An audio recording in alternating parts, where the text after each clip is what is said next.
Let's take a look at the elements of music one by one, along with some musical examples. A melody is a series of notes forming a distinct recognizable unit. We could simplify that and say, melody, it's the tune. Now, saying it's the tune without context and details may not be enough for complete understanding. It's important to dig into this as we move forward and talk about specific songs. So if you take a listen to a song like Patience by Guns N' Roses, what do you hear in the very beginning? Well, you might hear something really cool. Maybe you hear some whistling in there. What's going on? In Symphony No. 9, Movement 2, the New World Symphony, this is by Dvorak. As soon as you hear the main melody on the English horn, what pops in your mind? Whether or not you know the name of the instrument or are familiar with the composition, or maybe you are new to orchestral music, the melody in this music is saying something. I want to challenge you to look at music from all walks of life in a variety of genres, styles, and forms, and work to identify the elements in the music and/or the story behind the music. Our next element, harmony. Harmony results when multiple pitches sound simultaneously. We have chords like dyads, triads, seventh chords, flat seven chords. You could simply take, hey, what's a dyad? We can go CE for a dyad. We can go CEG for a triad. We can go CEGB for a seventh chord or CEGB flat. This is just super, super basic. These harmony, or what we're talking about chords here, they support and enrich the melody. They add depth, richness, and so much more. If you listen to a song like Coming Home, Skylar Grey, her real name is Holly Brooke Hafferman.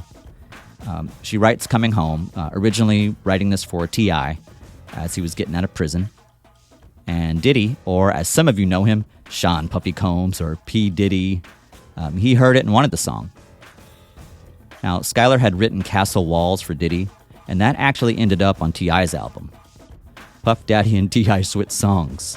They switched. Man, wow, how cool is that? For Diddy, the song Coming Home was for anyone going through struggles or obstacles in life and trying to find their way back home. You can check out the different versions of this song, Skylar Grey, voice and piano, or you can look at Coming Home with Skylar Grey, Diddy, Dirty Money, which is on the Last Train to Paris album. Now, the version of Coming Home with Diddy and his group Dirty Money, this is written by J. Cole, Jay-Z, Alex the Kid, and Skylar Grey, where you have Alex the Kid and Jay-Z, they handled the production. So what's something really contrasting to that by maybe a few hundred years? How about A Little Night Music by Wolfgang Amadeus Mozart? If you listen to that, what do you hear? What are you thinking? What pops in your mind? What are the instruments? What catches your attention? Have you heard it before? And if so, where have you heard it? So some things to think about there. We know Mozart today as, he's the face of child prodigy, but why? Well, there are 4 things that contribute to Mozart's child prodigy. The parent lottery, amazing family and upbringing. Eidetic memory, photographic memory. Perfect pitch. He could listen to anything and play it back perfectly and even write it down. And he's taken tours in his childhood, probably before his feet could even touch the ground of the keyboard of the time, the harpsichord. So if you listen to Mozart's Serenade for Strings, night music, and pay attention to the rocket theme and how space is used between the notes, some might say that the music is the space between the notes. The beautiful melody and harmony in this piece can be for many quite calming. The rocket theme and its spatial rhythm give it supersonic energy. What's our next element? The cool one, of course, rhythm. Rhythm, the organization of time in music. For many of us, when you talk about a cool beat in a song, what you probably mean is, that's a cool rhythm. Most of us say, that's a cool beat, man, or that's a cool beat or something to that effect. Now, really, a beat is a steady or even pulse. The rhythm is that coolness that many of us are referring to. The most practical way to learn about rhythm is to listen to some music and try to figure out, well, what's going on? If you listen to Rap God by Eminem, you'll notice some fast-moving action in there. And this is an example of fast 16th notes, or you could say maybe slow 32nd notes. Either way, it's moving. Now, I wish I could sing it, But what I can probably do is, well, I actually can. I do know the words. I would skip a few of the EQ words, but I do know it. However, what I can show you that's captivating is just, it's really interesting to hear that digga digga digga digga digga digga digga digga digga digga digga digga digga digga digga digga digga, and I'm just like, wow, just amazed at that awesomeness in Rap God by Eminem.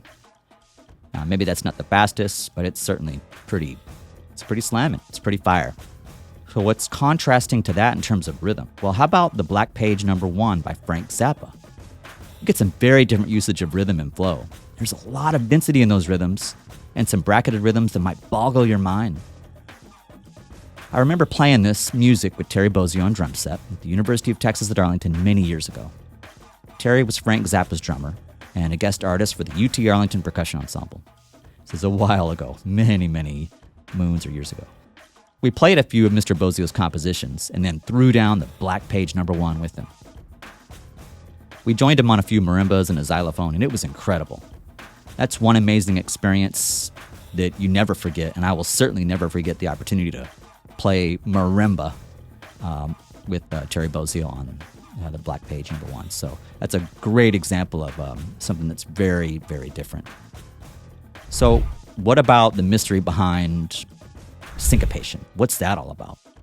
Syncopation is displacement of the beat. It might sound funky, cool, different, or more, but that's kind of our opinion. You could insert your descriptor, adjective, or your own way to talk about syncopation. What does all this mean? Well, to understand the word, really, syncopation, you got to take a listen to a song like Maple Leaf Rag by Scott Joplin. A few minutes with this composition, and you will be well on your way. So I could try to play a little bit for you. Let's see how it goes. If I just kind of get it rolling here for what the syncopation is, then you get this.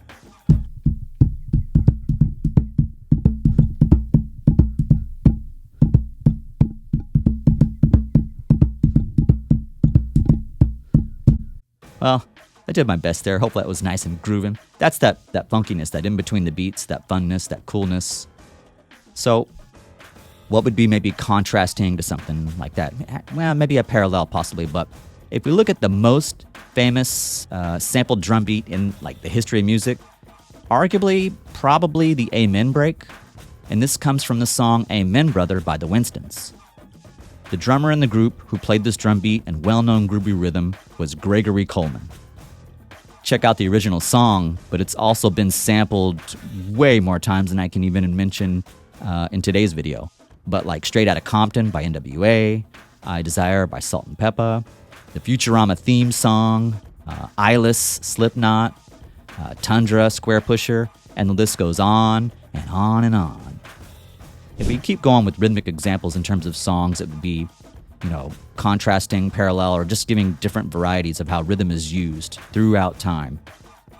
We can look at something, let's take a look at like another one of our really legendary drummers, John Bonham. He's playing one of our most famous drum beats in history on When the Levee Breaks with Led Zeppelin. Now, this is one of those drum beats or drum rhythms that is a rite of passage for all drummers, regardless of your genre or style of music. So if I try to sing it for you, let's give this a whirl here. Here, if I can talk.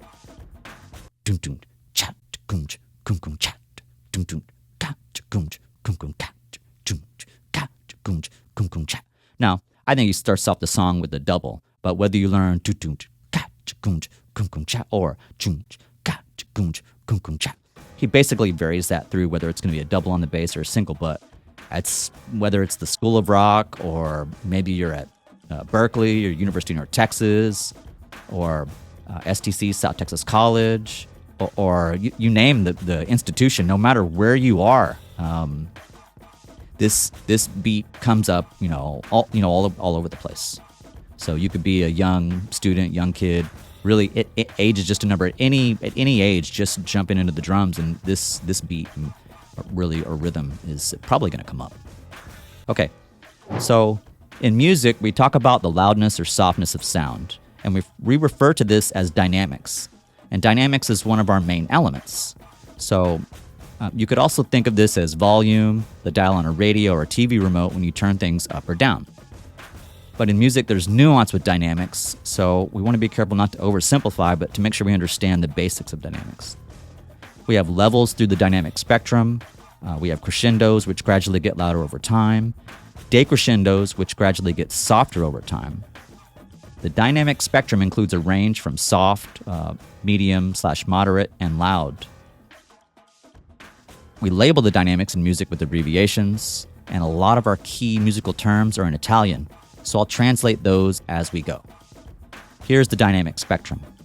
We have 3 Ps, 2 Ps, 1 P, MP, MF, F, 2 Fs, and 3 Fs. Wow, it's pretty quick, right? So if I have 3 Ps, or a triple piano, it's very, very soft. 2 Ps, pianissimo, very soft. You could also say, double piano. 1 P is soft. MP, we can say mezzo piano, somewhat soft. MF, we can say mezzo forte, somewhat loud, medium loud, moderate loud, something like that. F, we can say forte, loud, 2 Fs. Fortissimo, very loud. You can say, double forte. If it's 3 Fs, you can say, triple forte, very, very loud. But that's the basics of the dynamic spectrum. So if you listen to the song What I've Done by Linkin Park, you will notice the level jump in dynamics after the piano and drum intro. Listen for that guitar kick and what happens after. It's very cool and taps into the emotional connection from the listener. Maybe you haven't noticed that before. Check it out. This happens in all kinds of music, all over the place, and it's been going on for hundreds of years. Now, what's in contrast? This is most certainly in contrast to something like Beethoven's Symphony 5, Movement 1. This starts big and loud and aggressive, then it drops to a soft dynamic, and it builds back up again to a full house dynamic with lots of energy. And Beethoven uses this 4-note motive throughout in a similar fashion. The music has its ups, downs, drops, and builds. His use of the horns and timpani will hopefully catch your attention. Now, there's certainly many more points of instrumental interest, not just horns and timpani. And this instrumental interest adds so much musical beauty and awesomeness in his composition, Mr. Beethoven's Fifth Symphony. I want to challenge you to delve into that. I will revisit Beethoven's Fifth Symphony in more detail on upcoming videos. For now, our goal for this composition is to listen to the music actively and pay attention to the use of varied dynamics. Then, try to figure out the instruments playing and the sentiment that connects with the chosen dynamic. And that's a wrap for today. I'm Professor Ron. Enjoy the music, and I'll see you in the next one.